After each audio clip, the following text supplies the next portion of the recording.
বন্ধুরা, মানুষ কি তোমাকে রেসপেক্ট করে না, তোমাকে গুরুত্ব দেয় না, নাকি তোমাকে খুব হালকাভাবে নেয়? তাহলে বুঝে নাও তোমার পার্সোনালিটি এখনো দুর্বল। তোমার দরকার এমন কিছু রুল ফলো করা যেগুলো সিগমা মেন্টালিটির মানুষরা তাদের জীবনে ব্যবহার করে। তারা নিজেদের পার্সোনালিটিকে শক্তিশালী, রহস্যময় আর আকর্ষণীয় বানায়, যার কারণে মানুষ তাদের সম্মান করে, তাদের দিকে আকৃষ্ট হয়, তাদের সাথে থাকতে চায়। তুমিও যদি নিজের লাইফে পাওয়ারফুল আর অ্যাট্রাকটিভ হতে চাও, নিজের পার্সোনালিটিকে ডেঞ্জারাস লেভেলে নিয়ে যেতে চাও, তাহলে আজকের এই ভিডিওটা একদম মিস করো না। কারণ আজ আমি তোমার সাথে শেয়ার করতে যাচ্ছি 10টা সিগমা রুল, যেগুলো তোমাকে 99% মানুষের থেকে আলাদা করে তুলবে। তুমি যদি কোনো সিগমা মেন্টালিটির মানুষকে খেয়াল করো, দেখবে সে যেই রুমেই ঢোকে সবাই তার দিকেই তাকায়, সবাই তাকে নিয়েই কথা বলে। এটা এমনিতেই হয় না, এর পেছনেই থাকে কিছু শক্তিশালী অভ্যাস আর নিয়ম।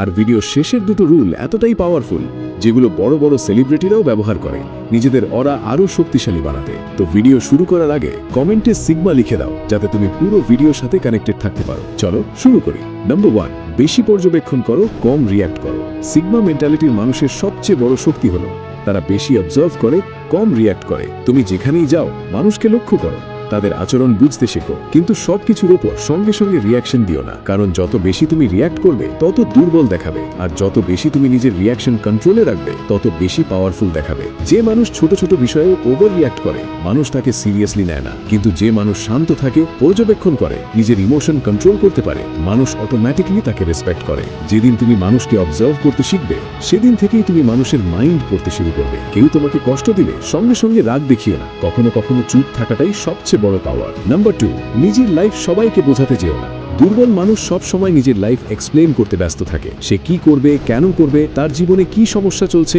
সবকিছু সবাইকে বলে বেড়ায়। কিন্তু সিগমা মেন্টালিটির মানুষ নিজের লাইফকে প্রাইভেট রাখে। মানুষ কখনো পুরোপুরি বুঝতেই পারে না তার জীবনে আসলে কি চলছে, আর এই রহস্যই মানুষকে তার প্রতি আকৃষ্ট করে। যত বেশি মানুষ তোমার সম্পর্কে জানবে, তত বেশি তারা তোমাকে জাজ করবে। কিন্তু মানুষ যেটা পুরোপুরি বুঝতে পারে না, সেটাকেই বেশি ভ্যালু দেয়। তাই নিজের প্ল্যান, নিজের স্ট্রাগল, নিজের গোল সবকিছু সবাইকে বলে বেরিও না। নাম্বার 3, সব সময় অ্যাভেলেবল থেকো না। তুমি কেমন মানুষ হতে চাও? একজন এমন মানুষ যে সবাই ডাকলেই দৌড়ে যায়, সবাইকে সঙ্গে সঙ্গে রিপ্লাই দেয়, সব সময় সবার জন্য রেডি থাকে? নাকি এমন একজন মানুষ যে নিজের ভ্যালু বোঝে, নিজের সময়ের দাম দেয়? মনে রাখো, যেটা খুব সহজে পাওয়া যায় মানুষ সেটার ভ্যালু দেয় না। তুমি যদি সব সময় সবার জন্য অ্যাভেলেবল থাকো, মানুষ ধীরে ধীরে তোমাকে সাধারণ ভাবতে শুরু করবে। কিন্তু যখন তুমি নিজের সময়কে প্রায়োরিটি দেবে, মানুষ তোমাকে মিস করবে, তোমার ভ্যালু বাড়বে। নাম্বার 4, কম কথা বলো কিন্তু ইম্প্যাক্টফুল কথা বলো। অনেক মানুষ আছে যারা শুধু কথা বলতেই ভালোবাসে, কিন্তু সিগমা মেন্টালিটির মানুষ তখনই কথা বলে যখন তার কথার ওজন থাকে। সব সময় নিজের মতামত দেওয়া জরুরি না,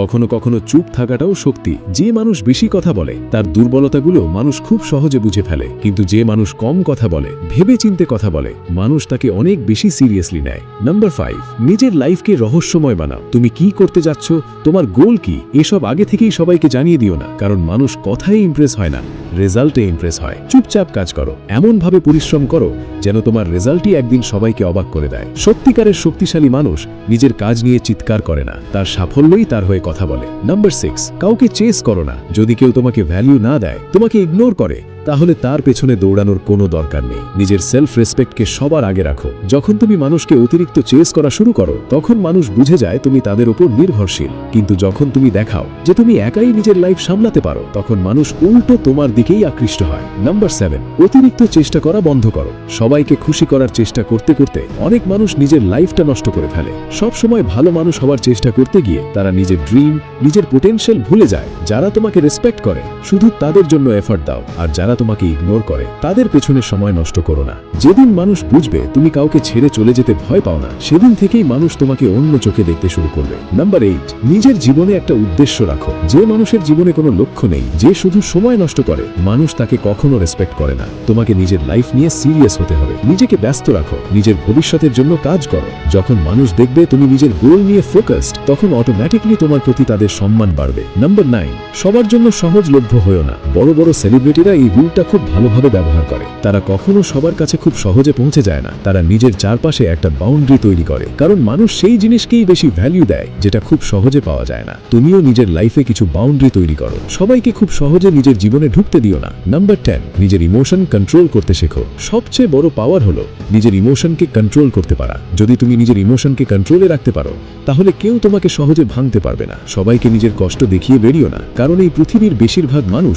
তোমার দুর্বলতাকে ব্যবহার করবে। শক্তিশালী মানুষ নিজের ব্যথা নিয়েও সামনে এগিয়ে যায়। মনে রাখো, এই পৃথিবী শক্ত মানসিকতার মানুষদেরই সম্মান করে। তাই নিজের পার্সোনালিটিকে এতটা শক্তিশালী বানাও যেন মানুষ তোমাকে হালকাভাবে নেওয়ার সাহস না পায়। যদি তুমি এখান পর্যন্ত ভিডিওটা দেখে থাকো তাহলে সত্যিই তুমি আলাদা মানসিকতার একজন মানুষ। কমেন্টে নিজের নাম লিখে জানাও তুমি ভিডিওটা শেষ পর্যন্ত দেখেছো। ভিডিওটা ভালো লাগলে লাইক করো আর চ্যানেলটা সাবস্ক্রাইব করে বেল আইকন অন করে দাও, যাতে পরের ভিডিওগুলো সবার আগে তুমি দেখতে পারো।